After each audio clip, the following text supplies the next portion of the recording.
ASUS isn't giving up on dual screen PCs anytime soon. This year it revamped the ZenBook Duo with a faster processor, a tilting second screen, and better software to use two screens at once. And with a $1,000 starting price, you also won't have to pay a premium to use it. While it's still not quite a home run, I think the ZenBook Duo has plenty of upgrades over last year. It's just a much more compelling machine, and it's a dual screen PC that you may actually want to buy.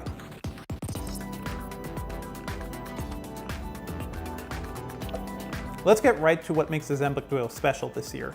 The 12.6-inch ScreenPad Plus sits right below the main screen as usual, but now when you open up the laptop, it tilts up slightly by 7 degrees, which honestly makes a huge difference. It's just very ergonomic. It makes it easier to see what's on that second display. Before, I kind of had to lean forward and look over the keyboard a little, and it increases airflow, which is nice for cooling. And I think the thing that's really interesting is it just kind of makes both displays appear as if they're kind of one continuous screen, so dragging apps across them, multitasking across them, just seems more seamless in a way.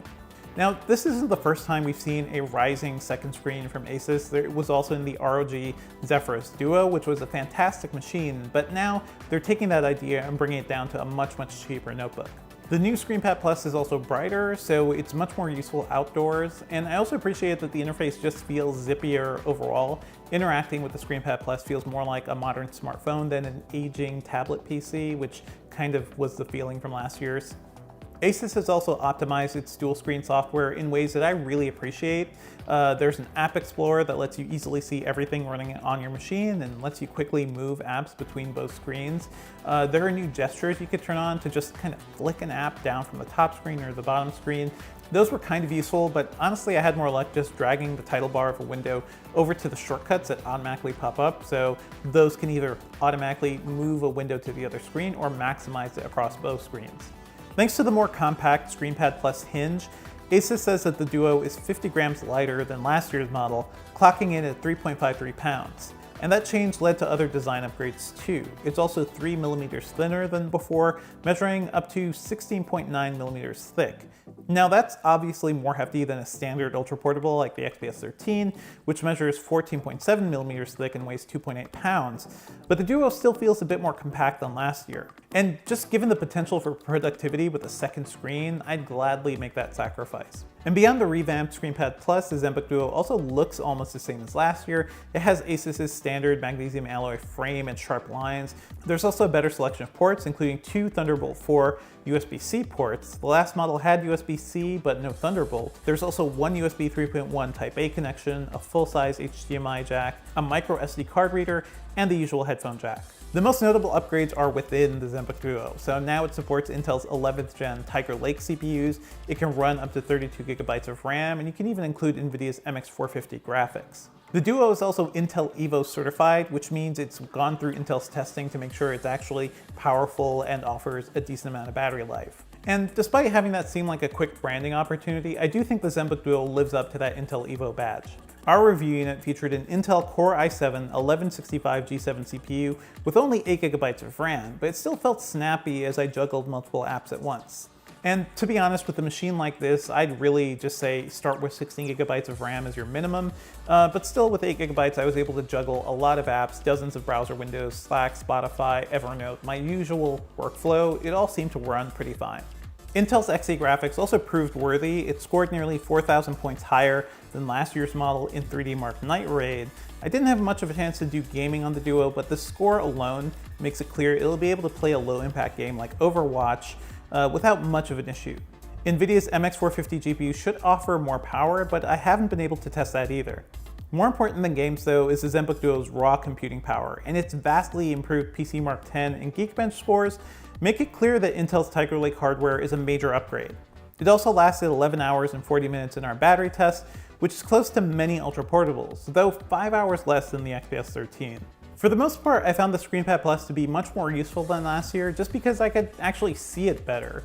It's still a little too short though. It's a very wide screen, so even though ASUS shows us examples of them running 3 apps side by side, I don't think Windows is compact enough to really run that very well. I prefer using up to 2 apps in the ScreenPad Plus. Typically I'll have something like a browser or productivity app in my top window, and YouTube and Spotify below. That just gives me some nice, easy media controls, and lets me watch YouTube at work, but don't tell anybody. The ZenBook Duo's main 1080p 14-inch screen looks great as well, with plenty of brightness and vibrancy to make videos and photos pop. You can definitely tell it's higher quality than the ScreenPad Plus. It supports 100% of the sRGB gamut, but the fact that both can reach 400 nits of brightness makes it easier to pretend as if they're one single display. One major downside to the ZenBook Duo is that ASUS had to shove the keyboard and trackpad below the ScreenPad Plus once again, which puts them right at the bottom of the laptop. And that's just kind of an uncomfortable position if you've never used a computer like this before. The keyboard is kind of cramped and uncomfortable to type on, though I got used to it, and the keys actually have a decent amount of travel, so I can live with that. But the trackpad, I think, is going to be a bigger issue for a lot of people. It is just a tall sliver of a trackpad on the right side of the keyboard. It doesn't really give you much room for multi-touch gestures or controls or anything like that. It is pretty responsive and accurate, so as a trackpad it works just fine, but I think a lot of people these days are spoiled by the enormous touchpads we've seen on things like the Apple MacBook Air or the XPS 13. Having a tall, minuscule trackpad is going to be tough to live with. If you're considering the ZenBook Duo, you'll have to think hard on whether a short second screen is worth losing a more ergonomic keyboard and touchpad. At least this year, you'll have to pay a lot less for the privilege of owning the Duo. It starts at $1,000 with a Core i5 1135 G7 CPU, 8 GB of RAM, and a 512 GB SSD. Those are actually useful specs for mainstream users, but if you're really planning to put it through its paces, I'd recommend bumping up to the $1,500 model with 16 GB of RAM and the NVIDIA MX450 GPU.